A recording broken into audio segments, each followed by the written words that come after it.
اس کے بعد اللہ تبارک و تعالیٰ نے کچھ چیزوں کو جو یہ جانور ہیں ان کی زکوٰۃ اور جو کھیتیاں ہیں ان کا عشر ادا کرنے کا حکم دیا ہے۔ اگر پانی نہری یا آسمان سے ہو تو جتنی بھی فصل نکلے، اگر آپ کا کل جھاڑ 15 من سے زیادہ ہے تو آپ اس کا 10واں حصہ اللہ واسطے دیں گے۔ پہلے رب کا حصہ نکالیں گے، اخراجات بعد میں۔ اور اگر پانی کنویں کا ہے تو پھر 5% نکالیں گے اور باقی اخراجات بعد میں۔ یہ کھیتی کا حساب ہے۔ اور اگر زکوٰۃ ہے، وہ پیسہ جو آپ کے پاس بچت پڑی ہوئی ہے اس کا 5 سے بھی آدھا، وہ 10 سے آدھا 5 کا آدھا 2.5% یہ زکوٰۃ ہے۔ اسلامک اسکالر فضیلت الشیخ مفتی محمد یوسف طیبی حفظہ اللہ تعالی، فاضل مدینہ یونیورسٹی، خطیب مرکز اقصی، جی ٹی روڈ، گجرانوالہ۔ آج 8واں پارہ ہم نے پڑھا، اس میں سورۃ الانعام کا آخری حصہ ہے اور اس کے بعد سورہ اعراف شروع ہو جاتی ہے۔ الانعام کا معنی ہوتا ہے جانور، گدھا، گھوڑا، بکری، گائے، یہ سب انعام میں آتے ہیں۔ بہیمۃ الانعام میں 6 چیزیں ہیں جو اس وقت معروف تھیں، تو ان کے بارے میں جو وائلیشن تھی اس زمانے میں، اس کا اللہ تعالیٰ نے تذکرہ کیا ہے کہ یہ کام جانوروں کے بارے میں نہ کرو۔ یاد رکھیں، جس طرح اللہ تبارک و تعالیٰ کی کوئی عبادت نہ کرے، کسی اور کی عبادت کرے تو یہ شرک ہے، اسی طرح اللہ کے حلال کو حرام اور رب کے حرام کو حلال کرے تو یہ بھی شریعت سازی والی بات ہے، یہ بھی جائز نہیں ہے۔ یہ اختیار صرف اللہ کے پاس ہے۔ اگر کوئی اور شخص یہ کام کرتا ہے تو وہ نعوذ باللہ اللہ کی کرسی پہ بیٹھنے کی کوشش کرتا ہے۔ تو اللہ تبارک و تعالیٰ نے فرمایا فَكُلُوا مِمَّا ذُكِرَ اسْمُ اللَّهِ عَلَيْهِ إِن كُنتُم بِآيَاتِهِ مُؤْمِنِينَ، اگر تم اللہ کی آیات پر ایمان لاتے ہو تو جس پر بسم اللہ پڑھی جاتی ہے اس کو کھایا کرو۔ اب یہاں مسئلہ یہ ہے کہ بسم اللہ پڑھ کر ذبح کرنا ہے، مگر ذبح کرنا ہے فلاں کی قبر پر۔ بسم اللہ پڑھ کر دینا ہے، مگر 11 گلاس دینے ہیں 11 تاریخ کو۔ اب وہاں بسم اللہ سے کیا فائدہ ہوگا؟ جب آپ دے غیر اللہ کو رہے ہیں تو پھر بسم اللہ پڑھنے سے وہ حلال کیسے ہوگا؟ اللہ کے نام پہ ذبح کیا اور ذبح کیا قبر پر جا کر۔ دیکھو اللہ واسطے جو ہے وہ آپ جہاں چاہو ذبح کر دو۔ ایک شخص آیا رسول اللہ صلی اللہ علیہ وسلم کے پاس، کہتا ہے جی میں نے نظر مانی ہے کہ بوانا جگہ پر میں جانور ذبح کروں گا۔ آپ نے فرمایا کہ وہاں کوئی پرانے زمانے میں کوئی میلہ ٹھیلا تو نہیں لگتا تھا؟ کہتے نہیں۔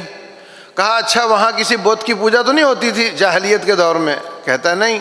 فرمایا پھر ٹھیک ہے، وہاں جا کر آپ ذبح کر لو۔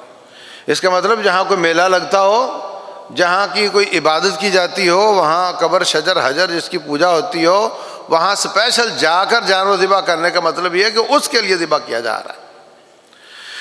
دودھ اللہ واسطے دو بھائی، دن دو، رات دو، 12 مہینے دو، 365 دن دو، اللہ واسطے اللہ ہر وقت قبول کرتا ہے۔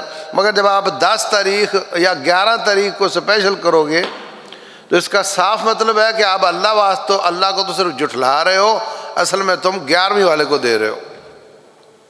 اور یہ شرک اکبر ہے والعیاذ باللہ، جس سے تمام نیکیاں برباد ہو جاتی ہیں۔ یہ بڑی خطرناک بات ہے، تو ہمیں اس بات کا بہت زیادہ خیال رکھنا چاہیے۔ اللہ تبارک و تعالیٰ نے ان کی ایک بدخسرت بیان کی ہے، وَجَعَلُوا لِلَّهِ مِمَّا ذَرَأَ مِنَ الْحَرْثِ وَالْأَنْعَامِ نَصِيبًا، کہنے لگے یہ جانور اللہ واسطے اور یہ ہمارے شریکوں کے لیے، اور جو شریکوں کو دے دیں وہ اللہ کو نہیں دیتے، اور جو اللہ کو دیتے ہیں وہ اللہ کا ہوتا ہے، وہ شریکوں کو دے دیتے ہیں۔ یہ بھی بڑی بری بات ہے۔ میرا ایک دوست تھا، اللہ غریق کی رحمت کرے، سمندری کا، وہ جن وغیرہ نکالتا تھا۔ کہنے لگا ایک دن مجھے کسی علاقے میں جاتے ہوئے کسی مرید نے پہچان لیا۔ ارے پیر صاحب آپ ادھر کیسے ظاہر قسمت، آپ ہمارے گھر تشریف لائیں۔ میں ان کے گھر چلا گیا، تو اتفاق سے 11ویں کا دن تھا، تو مجھے کہتا ٹھنڈا چلے گا گرم چلے گا؟ میں نے کہا یہ جو گلاس پڑے ہوئے ہیں یہی چلیں گے۔ تو کہنے لگا یہ تو نہیں چلیں گے، کہتا یہ تو 11 گن کے رکھے ہوئے ہیں، یہ تو ہم نے دے دیے ہیں، اب اس کے ہو گئے، اب آپ کو نہیں ملیں گے۔ میں نے کہا اگر مجھے پلانا ہے تو یہی پیوں گا، ورنہ میں جا رہا ہوں۔ وہ کہنے لگے پیر صاحب اس میں زید والی کون سی بات ہے، یہ اوپن دودھ اتنا پڑا ہوا ہے، جتنا چاہیں پی لیں آپ۔ کہتے ہیں پینا تو یہی پینا ہے، ورنہ میں جا رہا ہوں۔ تو اس بیچارے کو بولنا پڑا کہ اگر ہم نے 11 کے 10 کر دیے تو ہماری بھینس مر جائے گی۔ اب آپ مجھے بتاؤ کہ رب ذوالجلال کے کتنے لوگ باغی ہیں؟ اللہ کسی کی بھینس مارتا ہے؟ یہ جو کمینہ 11 گلاس لے کر راضی نہیں، یہ شیطان ہے۔ ایک گلاس کم ہونے پہ بھینس مارنے پہ آ جاتا ہے، یہ ابلیس ہے۔ وہ پیر صاحب کا نام تو ویسے بدنام کیا ہوا ہے، اصل میں یہ ابلیس ہے۔ تو میں نے کہا بھینس مر گئی تو میں ذمہ دار ہوں، مگر گلاس میں نے یہی پینا ہے۔ وہ پی لیا، خبر آ گئی بھینس تڑپ رہی ہے، اس کو میں نے دم کیا، وہ ٹھیک ہو گئی، کیونکہ شیطان تھا۔ تو میرا مقصد بھائیو یہ ہے، سچ فرمایا اللہ نے، جو اللہ کا ہوتا ہے وہ شریکوں کو دے دیتے ہیں، اور جو شریکوں کو دے دیں وہ اللہ کو نہیں دیتے۔ فما کان لشرکائہم فلا یصل الی اللہ۔ اللہ اکبر۔ پھر انہوں نے ایک اور کام یہ کیا کہ ان کے شریکوں نے اولاد کو قتل کرنے کو مزین کیا۔ پیروں کے کہنوں پہ بچے قتل کرنا یہ اس وقت کے مشرکوں کا وتیرہ تھا، اور یہ ایز اٹ از آج بھی موجود ہے۔ اور سرگودے سے خبر آئی تھی نا، پیر نے پتہ نہیں کتنے بندے مار دیے، اور مریدوں نے FIR بھی درج نہیں کروائی۔ وہ کہتے ہیں نہیں ہمارا پیر ہے، جو چاہے کر دے۔ یہ جادوگر ہوتے ہیں اور یہ لکھتے ہیں، کہتے ہیں معصوم بچے کی کھوپڑی لے کر اس پر جادو کرنا ہے ہم نے۔ آپ کو کئی بار خبروں میں سننے کو ملتا ہے فلاں علاقے میں معصوم بچہ گلی سے پکڑ کے کسی نے ذبح کر دیا۔ یہ وہ لوگ ہوتے ہیں۔ اور ہمارے ہسپتالوں میں بچوں کا قتل ہو رہا ہے، فرعون بھی شرمندہ ہو جائے گا جتنا ہمارے ہسپتالوں میں بچوں کا قتل ہو رہا ہے۔ لائنیں لگی ہوئی ہیں بچے قتل کروانے والیوں کی اور بچے قتل کروانے والوں کی، اور جو میڈیا پہ ٹرائل چلتا ہے بچے دو ہی اچھے، بچے دو ہی اچھے، اس سے جو بچے قتل ہوتے ہیں یہ الگ کہانی ہے۔ تو یہ فرعونیت ہے، یہ ان میں بھی تھی، اللہ نے اس کی بھی نفی کی ہے۔ پھر کہتے تھے یہ کھیتی اور یہ جو جانور ہے اس کو تو جس کو ہم کہیں گے وہی کھائے گا، اور یہ ہے ان پر سواری کرنا منع ہے، اور یہ ہے اس پر اللہ کا نام لینا منع ہے۔ اور کبھی کہتے تھے یہ اونٹنی جو بچہ جنے گی وہ ہمارے مذکر ہی کھا سکتے ہیں، ہماری بیویاں نہیں کھا سکتی، اور اگر وہ مردہ پیدا ہو تو پھر سب کھا سکتے ہیں۔ یعنی حرام حلال کے قاعدے انہوں نے خود بنائے ہوئے تھے، اللہ تعالیٰ نے اس کو بڑی شدت کے ساتھ برا کہا ہے۔ اور یہ وہ آیات ہیں جن کی وجہ سے سورہ الانعام کا نام سورہ الانعام ہے۔ یہ جانوروں کا تذکرہ ہے سارا۔ اس کے بعد اللہ تبارک و تعالیٰ نے کچھ چیزوں کو، جو یہ جانور ہیں ان کی زکوٰۃ اور جو کھیتیاں ہیں ان کا عشر ادا کرنے کا حکم دیا ہے۔ اگر پانی نہری یا آسمان سے ہو تو جتنی بھی فصل نکلے، اگر آپ کا کل جھاڑ 15 من سے زیادہ ہے تو آپ اس کا 10واں حصہ اللہ واسطے دیں گے۔ پہلے رب کا حصہ نکالیں گے، اخراجات بعد میں۔ اور اگر پانی کنویں کا ہے تو پھر 5% نکالیں گے اور باقی اخراجات بعد میں۔ یہ کھیتی کا حساب ہے۔ اور اگر زکوٰۃ ہے، وہ پیسہ جو آپ کے پاس بچت پڑی ہوئی ہے اس کا 5 سے بھی آدھا، وہ 10 سے آدھا 5 کا آدھا 2.5% یہ زکوٰۃ ہے۔ یہ اللہ تعالیٰ کا حکم ہے۔ یہودیوں پر ہم نے ناخن والے جانور حرام کیے تھے، اور گائے اور بکری کا ہم نے جو چربی ہے وہ حرام کی تھی، مگر جو ان کی کمر پر ہو وہ یا جو آنتوں کے ارد گرد وہ حلال کر دی تھی، یہ سارا کچھ ہم نے کیا، ان پر یہ حرام ہے وہ حلال ہے۔ ان کو مصیبت میں ڈالا ہوا تھا، اس کی وجہ یہ تھی کہ انہوں نے بغاوت کی تھی، آڑے تیڑے سوال کرتے رہتے تھے اور اپنے اوپر چیزیں حرام کرتے رہتے تھے، پھر اللہ نے ان پر حرام کر دی۔ پھر انہوں نے پہلے تو اپنے اوپر پابندیاں بڑھائیں اور پھر ان کو جگاڑ کر کے اس میں سے راستے نکالے۔ رسول اللہ صلی اللہ علیہ وسلم فرماتے ہیں اللہ تعالیٰ جب کسی چیز کو حرام کرتا ہے تو اس کی بے شرع، اس کو بیچنا بھی حرام کر دیتا ہے۔ اللہ تعالیٰ یہودیوں پہ لعنت کرے، اللہ نے ان پر مردار کی چربی حرام کی تھی، انہوں نے اس کو پگھلا کر تیل بنا کر بیچ دیا۔ یہ ہیلہ سازی ہے۔ اور ہمارے ہاں ہیلے باقاعدہ فقہ میں پڑھائے جاتے ہیں، فلاں چیز کو حلال کرنے کا ہیلہ یہ ہے اور فلاں چیز کو حلال کرنے کا ہیلہ یہ ہے۔ چوری کا ہیلہ کیا ہے؟ کتابوں میں لکھا ہوا ہے، بولے چور ایک نہ جائے دو جائیں، ایک چلا جائے اندر جا کر کے تجوری سے مال نکال کر دیوار پر رکھ کر خالی ہاتھ واپس آ جائے، اور دوسرا باہر سے پکڑ لے، تو نہ وہ چور ہوا نہ وہ چور ہوا۔ وہ پہلا کہے گا میں نے تو کوئی چیز نکالی ہی نہیں، میں تو ان کے گھر ہی چھوڑ کے آ گیا تھا، اور دوسرا کہے گا میں تو اندر گیا ہی نہیں، میں نے تو باہر سے پکڑی ہے، کسی کا بھی ہاتھ نہیں کٹے گا۔ یہ راستے فقہ میں خود بتائے گئے ہیں۔ یاد کرو اور رکھو، ہیلہ دو طرح کا ہوتا ہے، ایک ہیلہ حقدار کو حق دینے کا ہیلہ ہوتا ہے، اور ایک ہیلہ نہ حق کو حاصل کرنے کا ہوتا ہے، حق کو پامال کرنے کا ہوتا ہے۔ جو یہودیوں کے ہیلے تھے وہ حق کو پامال کرنے کے تھے، اور جو اسلام میں ہیلہ جائز ہے وہ کیا ہے؟ وہ ہے حقدار کو حق دینے کا۔ یوسف علیہ السلام کٹورا رکھ دیا ان کے سامان میں، اور بعد میں بھائی چور نکلا، اس کو اپنے پاس رکھ لیا۔ اپنے پاس بھائی کو رکھنا جائز تھا نا، مگر ہیلے کے ساتھ وہ ان کے قانون کے مطابق جائز ہوا، ورنہ وہ رکھنے نہیں دے رہے تھے۔ تو کسی جائز کام کو حق کو لینے کے لیے ہیلہ کرنا یہ اور چیز ہے، اور حرام کو حلال کرنے کا ہیلہ یہ اور چیز ہے، الیاذ باللہ۔ اور جو فقہ میں پڑھائے جاتے ہیں وہ حرام کو حلال کرنے والے ہی ہوتے ہیں اکثر اوقات۔ اللہ المستعان۔ اللہ نے اس کے بعد کوئی چیزیں اس کا حکم دیا، کچھ چیزوں سے منع کیا ہے، تو یہ اللہ فرماتے ہیں نمبر 1 شرک نہ کرو۔ اللہ کے ساتھ شرک 3 لحاظ سے ہوتا ہے، یاد رکھو۔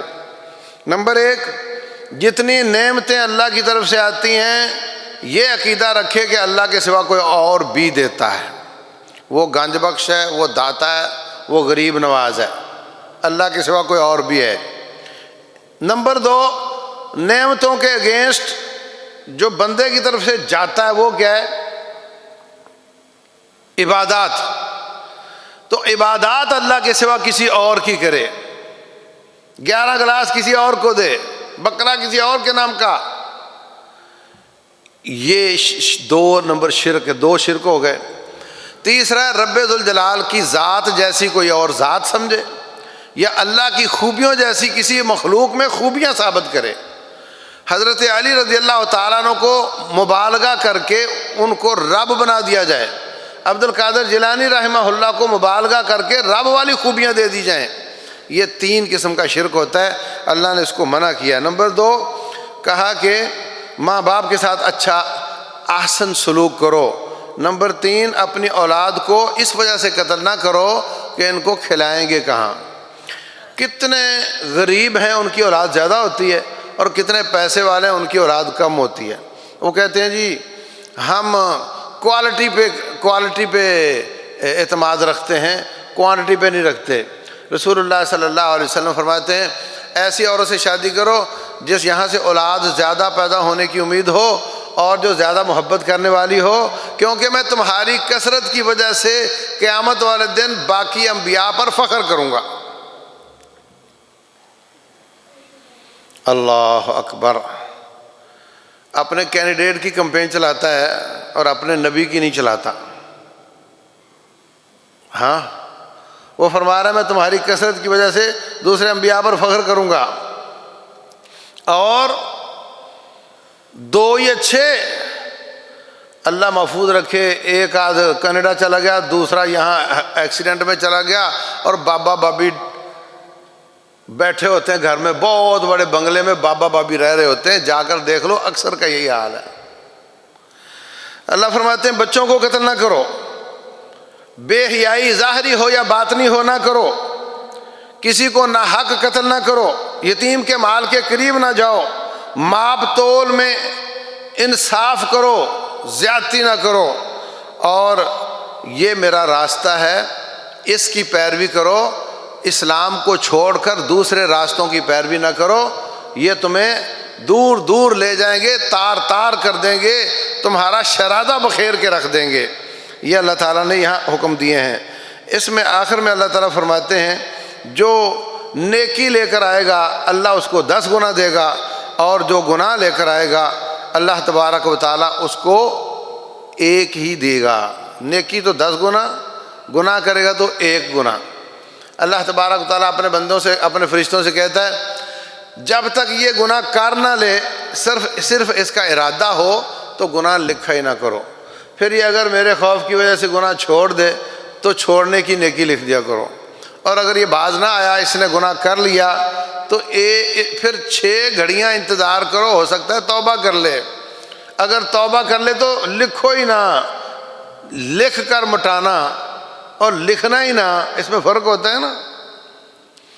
اور اگر 6 گھڑیوں کے بعد وہ نہیں باز آیا، توبہ نہیں کی، تو پھر آپ اس کا گناہ لکھ لیا کرو، مگر 1 لکھو، 10 نہیں لکھو۔ نیکی کر لے تو 10 گناہ لکھو کم از کم۔ آخر میں اللہ تعالیٰ فرماتے ہیں اے نبی کہہ دو ان صلاتی و نسکی، میری نماز اور میری قربانی، و محیای و مماتی، میری زندگی اور میری موت اللہ واسطے۔ موت اللہ واسطے کا مطلب شہادت ہو جائے، اور زندگی اللہ واسطے کا کیا مطلب ہے کہ میں جہاں بھی ہوں اسلام کا نمائندہ بن کر رہوں، دین کی ترویج کا کام کروں، نشر و اشاعت کا کام کروں، دعوت اللہ کا کام کروں، اور خیر کی بات کو پھیلانے والا، شر میں رکاوٹ بننے والا زندگی گزاروں۔ اس کے بعد سورہ اعراف ہے۔ سورہ اعراف میں، اعراف کا لفظی معنی ہوتا ہے وہ لوگ جو نہ جنتی ہوں گے نہ جہنمی ہوں گے، جن کے گناہ اور نیکیاں برابر نکلیں گے، اور ان کو کچھ مدت کے لیے ایک مقام پر ٹھہرایا جائے گا، بعد میں ان کا بھی فیصلہ ہو جائے گا، لیکن کچھ مدت کے لیے ٹھہرایا جائے گا۔ وہ اعراف جگہ ہے، ان کو اصحاب الاعراف کہتے ہیں۔ اللہ تبارک و تعالیٰ فرماتے ہیں کہ جو آسمان سے آتا ہے اتبعوا ما انزل الیکم من ربکم، اس کی پیروی کرو، ولا تتبعوا من دونہ اولیاء، اس کے علاوہ جو اولیاء ہیں ان کی پیروی نہ کرو۔ اس وقت یوٹیوبر جتنے بھی ہیں تقریباً الا ماشاء اللہ، وہ اس ایجنڈے پر کام کر رہے ہیں کہ ان کو ما انزل الیکم سے ہٹا کر کے کسی اور کام میں الجھایا جائے۔ اول تو 90% دین کی کوئی پڑھتے ہی نہیں، دین والی باتیں پڑھتے ہی نہیں، وہ تو سیکولر ذہن والے ہیں، اسلام کو پڑھنا ہی پسند نہیں کرتے، اور جو 10% دین پڑھنے والے ہیں ان کو جو آسمان سے دین آیا ہے وہ نہ بتاؤ، ان کو پوچھو کہ نبی صلی اللہ علیہ وسلم کی وفات کے 50-51 سال بعد جو دل خراش واقعہ پیش آیا تھا حضرت حسین رضی اللہ عنہ کی شہادت کا، اس میں بتاؤ کہ تم کہاں کھڑے ہو۔ حق کیا ہے کہ تم آسمان والے دین کی پیروی کرتے ہو یا نہیں کرتے ہو؟ آسمان والے دین کی پیروی کرتے ہو تو جنت میں جاؤ گے، نہیں کرتے ہو تو جہنم میں جاؤ گے۔ وہ کہتا ہے نہیں، اس کو چھوڑو، یہ بتاؤ کہ آدھی صدی بعد جو واقعہ آیا تھا اس میں تم اگر ادھر ہو تو جنت میں جاؤ گے، ادھر ہو تو تم جہنم میں جاؤ گے۔ وہ جو 10% دین والے تھے نا، ان کو بھی ان ظالموں نے ڈی ٹریک کر دیا۔ اللہ فرماتے ہیں یہ تاریخی واقعات کون کہاں کھڑا ہے، کس کا کتنا قصور ہے، یہ میرا رب فیصلے کرے گا اور بالکل انصاف کرے گا، اور اپنے نبی کے نواسوں کو انصاف نہیں دے گا۔ لیکن مجھے حکم یہ ہے کہ میں اتبعوا ما انزل الیکم من ربکم، جو آسمان سے آیا ہے اس کی پیروی کروں۔ جو بھی اس طرح میں الجھانے کی کوشش کرے نا، وہ معاویہ بن ابی سفیان رضی اللہ عنہ نے یوں کیا تھا وہ کیا تھا، اس کے بارے میں بتاؤ، اس کو کہو سوری بھائی، مجھے اپنا عقیدہ سیکھنے دو، تھوڑا سا میرے پاس ٹائم ہوتا ہے، مجھے اپنا عمل سیکھنے دو، مجھے وہ دین سیکھنے دو جو آسمان سے آیا، میں نے اس کی پیروی کرنی ہے۔ اور جو بعد کے تاریخی واقعات ہیں نا، مجھے پورا اعتماد ہے کہ میرا رب انصاف کرے گا اور میں کچھ بھی نہیں کر سکتا۔ ان ظالموں کے کلپ نہ سنا کرو، ان کے کلپ سنو گے تو تمہارے دل میں کسی نہ کسی صحابی کے بارے میں میل پیدا ہوگی۔ اور اللہ فرماتے ہیں وَلَا تَجْعَلْ فِي قُلُوبِنَا غِلًّا لِّلَّذِينَ آمَنُوا، یا اللہ ان کے بارے میں ہمارے دلوں میں کینہ پیدا نہ ہو، اللہ یہ حکم دے رہا ہے۔ اس کے بعد شیطان کا اور حضرت آدم علیہ السلام کا واقعہ ہے، تفصیل کے ساتھ بیان کیا ہے۔ اللہ تبارک تعالیٰ نے آدم علیہ السلام کو پیدا کیا، پھر فرشتوں کو کہا کہ تم سجدہ کرو، اور جنوں میں سے ابلیس کو بھی کہا، ہو سکتا کسی اور کو بھی کہا ہو۔ ابلیس نے انکار کیا، اس نے سجدہ نہیں کیا۔ آدم علیہ السلام کو اللہ تعالیٰ نے جنت میں بھیج دیا، کہا سب کچھ کھاؤ مگر ایک درخت نہیں چکھنا۔ تو ابلیس نے فوسوس لہما الشیطان لیبدی لہما ما وری عنہما، قرآن کے لفظوں پر غور کرو، شیطان نے وسوسہ کیوں ڈالا؟ آپ کہہ سکتے ہیں ان کو جنت سے نکالنے کے لیے، ہے نا، لیکن اللہ نے، ہے تو بات ٹھیک ہے، لیکن اللہ نے جو الفاظ بیان کیے ہیں لیبدی لہما ما وری عنہما، اس نے وسوسہ اس لیے ڈالا تاکہ ان کو ننگا کر دے، برہنہ کر دے۔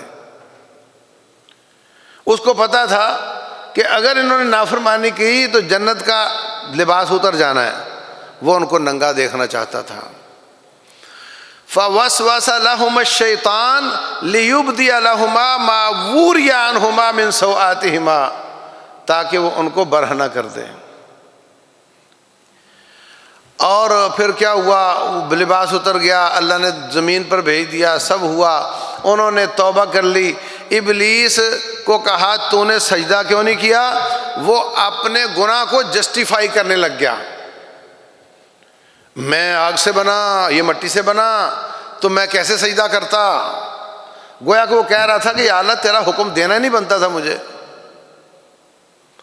رب کا قصور نکال رہا تھا، وہ راندہ درگاہ ہو گیا۔ اور آدم علیہ السلام، اللہ اکبر، وہ جھک گئے، انہوں نے توبہ کر لی۔ فَتَلَقَّىٰ آدَمُ مِن رَبِّهِ كَلِمَاتٍ فَتَابَ عَلَيْهِ، اللہ نے ان کی توبہ قبول فرما لی۔ وہ جھک گئے، انہوں نے جسٹیفائی نہیں کیا، سوری کیا، اللہ نے ان کو معاف کر دیا۔ یہ فرق ہے دونوں میں۔ اس واقعے کو بیان کرنے کے بعد اللہ فرماتے ہیں کہ یا بنی آدم، اے آدم زادو، ہم نے لباس نازل کیا ہے، لباس پہنا کرو۔ قد انزلنا علیکم لباسا یواری سوآتکم وریشا، یہ تمہاری خوبصورتی بھی ہے، تمہارا ننگ بھی ڈھانپ لیتا ہے۔ یا بنی آدم لا یفتننکم الشیطان، شیطان تمہیں کہیں فتنے میں نہ ڈال دے۔ کما اخرج ابویکم، جیسے اس نے تمہارے ابا دادا کو جنت سے نکالا۔ ینزع عنہما لباسہما، شیطان ان کا لباس اتار رہا تھا، ہاتھ سے نہیں، سازش سے، میڈیا سے۔ لیریہما سوآتہما انہ یراکم ہوا وقبیلہ، وہ تمہیں دیکھتا ہے، تم اس کو نہیں دیکھ سکتے۔ پورے ملک میں گرمیوں کا ڈیزائن آتا ہے، خیبر سے لے کر کراچی تک وہی ڈیزائن ہوتا ہے، اور دکان کے باہر اس کا پرنٹ لگا ہوتا ہے۔ شیطان اس کے 3 پرنٹ نکالتا ہے، ایک دے دیتا ہے دکاندار کو، ایک دے دیتا ہے مل مالک کو، اور ایک لگا دیتا ہے سائن بورڈ پر کہ اگلی گرمیوں میں تمہاری بچی کو اس طرح کا دیکھنا چاہتا ہوں۔ اور ہر گرمی میں 2 انچ 1 انچ کپڑا کم کرتا جاتا ہے۔ شلواریں آہستہ آہستہ پتلونیں بن چکی ہیں۔ گورے کی بچی پہنتی ہے موٹی جینز کی پتلون، اور مسلمان کی بچی پہنتی ہے باریک لان کی پتلون، اور آہستہ آہستہ نیچے سے شلوار اونچی کرتا جا رہا ہے، اوپر سے قمیص سکیڑتا جا رہا ہے، بازو چھوٹے کرتا جا رہا ہے، آہستہ آہستہ کمر اور آہستہ آہستہ سینہ، اس کے اوپر کپڑا ختم ہوتا جا رہا ہے۔ ہم جا کر کپڑا مانگے تو دکاندار کہتا ہے مولوی صاحب یہ آپ لوگوں کے لیے نہیں ہے، یہ شیطان ہے۔ کہا اس سے بچ کر رہنا، کہیں ایسا نہ ہو کہ یہ تمہیں بے لباس کر دے جیسے تمہارے اماں ابا کو اس نے بے لباس کیا تھا۔ اللہ اکبر۔ یہ قصہ اللہ تعالیٰ نے بیان کر کے یہاں لباس کی اہمیت بیان کی ہے۔ اور پھر تیسری جگہ پہ پھر یا بنی آدم کا خطاب ہے کہ اے آدم زادو، اللہ خذوا زینتکم عند کل مسجد، مسجدوں میں آؤ تو زینت لگا کر آیا کرو۔ کسی تھانے دار کو ملنے جاؤ، ہاں، اور کسی صدر وزیر اعظم کو ملنے جاؤ، ٹرمپ کہتا ہے یوکرائن کے صدر کو کہ تو میرے شان لباس پہن کر کیوں نہیں آیا، مجھے ملنا تھا تو اس طرح کا لباس چاہیے تھا۔ تو کیا رب کا کوئی حق نہیں ہے؟ ہم چاہتے ہیں کہ سونے والا لباس، سلیپنگ ڈریس میں مسجد میں آ جاؤ، گھٹنوں تک پجامہ پہن کر آ جاؤ، اگرچہ گھٹنوں تک ڈھکا ہو تو نماز تو ہو جاتی ہے، لیکن جب رکوع سجدے میں جائے گا تو اور اوپر ہو جائے گا۔ ایسا لباس جو بہت ہی کبھی ہو، جسم کے ساتھ جڑ کر ہڈی بوٹی ظاہر کرنے لگ جائے، ان سے بچا کرو۔ مسلمان ہو، اللہ کے دربار میں آئے ہو، رب کو ملنے آئے ہو تو اس کے شان لباس پہنا کرو۔ اور مسلمان 6 صدیوں تک سر ننگا نہیں کرتا تھا، سر اس کا نماز ہو یا غیر نماز ہو ڈھکا رہتا تھا۔ یہ تو انگریز نے آ کر کے یہ کلچر دیا ہے کہ مسلمان کا سر ننگا ہونا چاہیے، تو اپنے سر میں ٹوپی رکھنا یہ سعادت کی بات ہے۔ اچھا خاصا عالم دین ہو، ننگے سر ہو تو لوگ اس کو بازاری سمجھتے ہیں، سر ڈھکا ہوا ہو تو لوگ اس کو سمجھدار عقل مند عالم دین سمجھتے ہیں۔ اس لیے یہ سعادت کی بات ہے۔ مسجد میں آؤ، سر بھی ڈھانپو اور جسم پہ پورے لباس بھی ہوں، خوشبو بھی ہو، اور پتہ ہو کہ میں کائنات کے مالک کو ملنے جا رہا ہوں۔ خذوا زینتکم عند کل مسجد۔ اس کے بعد اللہ تعالیٰ نے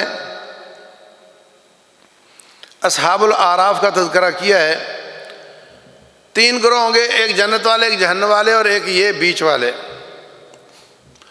تو وہ جو بیچ والے ہوں گے وہ ایک دفعہ جہنمیوں کو خطاب کریں گے اور کہیں گے اور سناؤ، تم تو ان کے بارے میں بڑے بڑے فتوے چھوڑتے تھے کہ یہ بالکل نیک لوگ نہیں ہیں، یہ تو گستاخ لوگ ہیں، یہ تو ایسے ہیں، اب سناؤ یہ جنت میں بیٹھے ہیں اور تم جہنم میں جل رہے ہو۔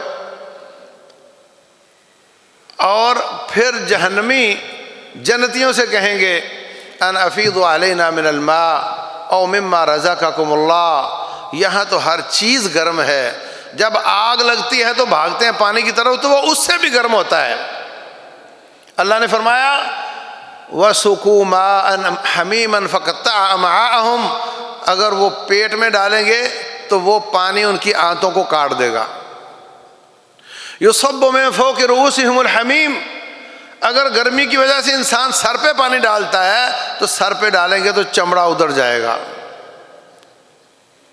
تو وہ کہیں گے جنت والو بھائی ان افیضوا علینا من الماء او مما رزقکم اللہ، اور تھوڑا سا پانی پھینک دو ہماری طرف، یا کوئی جنت کی نعمت ہی دے دو۔ قالوا ان اللہ حرمہما علی الکافرین، جنت والے کہیں گے یہ نعمتیں اللہ نے تم پر حرام کی ہیں، یہ تمہیں نہیں مل سکتی۔ تو بڑی بے بسی ہوگی۔ آج وقت ہے اپنے آپ کو سنبھالنے کا، آج وقت ہے توبہ طائب ہونے کا، آج وقت ہے نیکیوں کا عزم کرنے کا، مرنے کے بعد پھر وہ ریکور نہیں کر سکو گے والعیاذ باللہ۔ اس کے بعد اللہ تعالیٰ نے باقی قوموں کا تذکرہ کیا ہے۔ حضرت نوح علیہ السلام کی قوم ہے، نوح علیہ السلام نے ان کو 9.5 صدیاں دین کی دعوت دی۔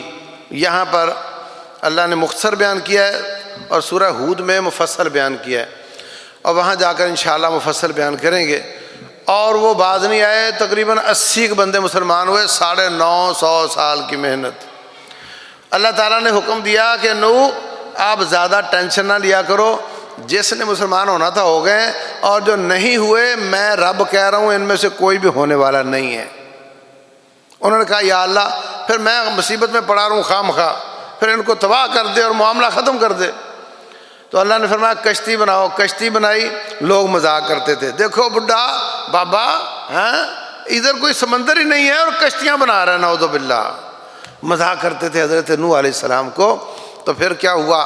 اللہ نے فرمایا جتنے مسلمان ہیں بٹھا لو، ہر جاندار کا جوڑا، گھوڑا گھوڑی، بکرا بکری، گائے بیل، ایک ایک لے لو، اور اس کے بعد ہر سوراخ سے پانی نکلنا شروع ہوا، آسمان سے بھی پانی آیا، اور اتنا بڑا سیلاب آیا کہ پوری زمین پر سیلاب آ گیا، کوئی نہیں زندہ رہا، صرف یہ جو اس میں تھے۔ تو نوح علیہ السلام نے اپنے بیٹے کی سفارش کی، یا اللہ میرا بیٹا غرق ہو رہا ہے۔ اللہ نے فرمایا یہ تو نے غلط کیا ہے، یہ تیرا بیٹا ہے ہی نہیں، نافرمان ہے، اس کی سفارش نہ کر۔ تو اس طریقے سے وہ قوم تباہ ہوئی، اور جو ان کے پاس بندے تھے ان کے ذریعے پھر اللہ تعالیٰ نے دوبارہ دنیا کو قائم کیا۔ اسی طریقے سے ایک قوم عاد کا تذکرہ ہے۔ یہ قوم عاد اور قوم سمود یہ بھی اللہ تعالیٰ کی بغاوت کرتے تھے، بڑے بڑے اونچے اونچے ان کے قد تھے، بڑے بڑے دیو ہیکل جسم تھے، مگر وہ سرکشی کرتے تھے اور اللہ تعالیٰ کی بغاوت کرتے تھے۔ تو ان کو بھی چیخ نے پکڑ لیا، بلکہ ان کو ہوا نے پکڑ لیا۔ سخرناہا علیہم 7 لیال، 7 راتیں و 8 ایام، اور 8 دن اتنی تیز ہوا چلی کہ یہ سارے تباہ ہو گئے، مکان باقی تھے اور بندے سارے گرے ہوئے تھے، اور یوں لگتا تھا جیسے کھجوروں کے تنے گرے ہوئے ہیں۔ جب امریکہ کے کیلیفورنیا میں آگ لگی اور اس وقت جو ہوا چل رہی تھی وہ مجھے ایسے لگتا تھا جیسے قوم عاد والی ہوتی ہے، وہ آگ بجھاتے تھے اور ہوا کہیں اور لگا دیتی تھی، وہ اوپر کوئی چیز گراتے تھے، ہوا اس کو آگ پر گرانے کی بجائے کہیں اور گرا دیتی تھی، اور ان کو بے بس کر کے رکھ دیا تھا۔ یہ اللہ تعالیٰ کے لشکر ہیں۔ قوم سمود یہ مدینہ طیبہ سے کوئی 250 کلومیٹر خیبر کی طرف، خیبر کے ساتھ یہ علاقہ ہے، آج بھی موجود ہے۔ اگر آپ گوگل پہ لکھیں قوم سمود، قوم عاد، تو ان کے گھر، ان کی تصویریں آپ کو مل جائیں گی، میں نے جا کر بھی دیکھی ہیں۔ تو بہرحال یہ قوم وہاں آباد تھی۔ انہوں نے کہا جی ہم تب نبی مانیں گے کہ پہاڑ سے اونٹنی نکلے، تو وہ نکل آئی، اتنا دودھ دیتی تھی کہ ساری قوم دودھ پیے، فکر کی بات نہیں۔ جب اتنا دودھ دیتی تھی تو پانی بھی بہت پیتی تھی، تو کہا کہ ایک دن کنویں کا پانی صرف یہ پیے گی، تم نہیں پیو گے، اگلے دن تم پیو گے، یہ نہیں پیے گی۔ تو گویا کہ ان کو کہا کہ تم پانی دے کر دودھ لے لو، ہاں پانی دے کر دودھ لے لو، مگر ان ظالموں نے اس کو ذبح کر دیا۔ پھر اللہ تعالیٰ نے چیخ کے ساتھ ان کو تباہ و برباد کر دیا۔ اس کے بعد لوط علیہ السلام کی قوم تھی، یہ نعوذ باللہ ہم جنس پرست تھی، مردوں کی مردوں سے بدکاریاں کرتے تھے۔ اللہ تبارک و تعالیٰ نے ان کی فرشتے کو بھیجا، اس نے ان کی زمین کا ٹکڑا کاٹا، اس کو اتنا اوپر لے گیا آسمان کے قریب، اور اوپر سے الٹا کر کے پھینک دیا، اور اوپر سے پتھروں کی بارش کر دیا، الحمد باللہ۔ یہ چھوٹی سی بات نہیں ہے، اس وقت یہ بہت زیادہ پاکستان پر دباؤ ہے کہ تم بھی اس بدکاری کو حلال کرو، اور یہ جو ٹرانسجنڈر ایکٹ تھا اس کے پیچھے یہی تھا، اور پاکستان کی تینوں مشہور سیاسی جماعتیں اس کے حق میں ہیں۔ وہ کیا ہے کہ جو لڑکا چاہے اپنے آپ کو لڑکی لکھوا سکتا ہے نادرا میں، اس کے لیے کسی کو اعتراض نہیں کہ تیری تو داڑھی ہے، تو لڑکی کیسے ہو سکتا ہے، وہ نہیں کہہ سکتے۔ وہ کہے مجھے لڑکی لکھو، اس کو لڑکی لکھنا پڑے گا۔ پھر اس کا نتیجہ کیا ہوگا کہ کسی بھی نکاح خواہ کے پاس چلے جاؤ شناختی کارڈ لے کر کہ یہ لڑکا ہے، یہ لڑکی، ان کا نکاح کر دو، تو لڑکا لڑکا دونوں کا نکاح ہو سکے گا۔ یہ سازش تھی، اور اس کو تینوں جماعتوں نے سپورٹ کیا، اپنے منشور میں لکھا کہ ہم اس کو سپورٹ کرتے ہیں، الحمد باللہ۔ تو باہر صورت یہ بڑی پتھروں کی بارش والی سازش تھی۔ بعد میں پھر نظریاتی کونسل نے اس کو روکا، لیکن بہرحال میں کہنا چاہ رہا تھا ان کا یہ عیب تھا، ان کی یہ بیماری تھی، اللہ نے ان کو پتھروں کے ساتھ رجم کیا، الحمد باللہ۔ آخری جو یہاں پہ قصہ بیان ہوا ہے وہ قوم مدین ہے۔ مدین قوم جو تھی شعیب علیہ السلام کی، ان کی بدخصلت یہ تھی کہ یہ کم تولتے تھے، کم تولتے تھے۔ حضرت شعیب علیہ السلام منع کرتے تو کہتے اچھا تو تیری نمازیں یہ کہتی ہیں کہ ہم ہمارے کام میں دخل دے، جا اپنا کام کر، ہم جو چاہیں کریں۔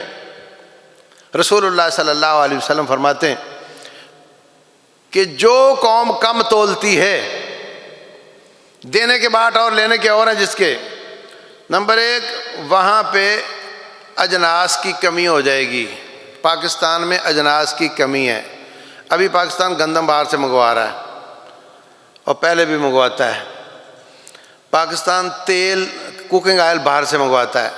پاکستان کاٹن مصر سے منگواتا ہے۔ پاکستان دالیں باہر سے منگواتا ہے۔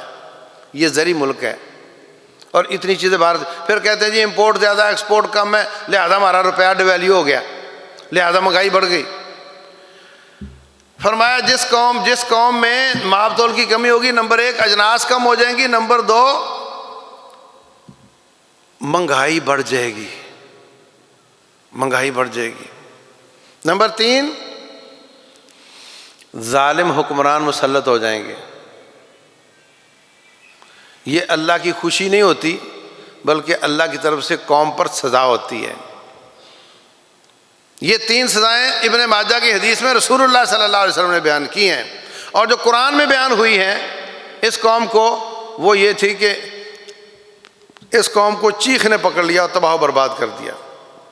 اور اس قوم پر بادل آئے، بارش نہیں ہو رہی تھی، بڑے پریشان تھے، بادل دیکھے نا تو ساری قوم بھاگ کر بادلوں کے نیچے چلی گئی کہ یار یہ یہاں بارش ہوگی، مگر وہ بارش نہیں تھی، اللہ کا عذاب تھا، آسمان سے عذاب آیا اور ان کو تباہ و برباد کر دیا۔ یہ اللہ تعالیٰ کی ناراضگی کو لانے والی باتیں ہیں۔ ہم اگر آفس لیٹ جاتے ہیں، جلدی نکل آتے ہیں، وقت پورا نہیں دیتے، ہاں کیا سمجھو، اور تنخواہ پوری لیتے ہیں، یہ بھی ماپ تول کی کمی ہے، یہ بھی ماپ تول کی کمی ہے۔ مزدور کسی کو کہو وہ ڈھیر چالیاں کرتا ہے اور کام تھوڑا کرنے کی کوشش کرتا ہے اور پیسے پورے لینے کی کوشش کرتا ہے، واش روم چلا جائے تو آدھا گھنٹہ لگا دیتا ہے، کھانے کا ٹائم دے تو سگریٹ پینا شروع کر دیتا ہے۔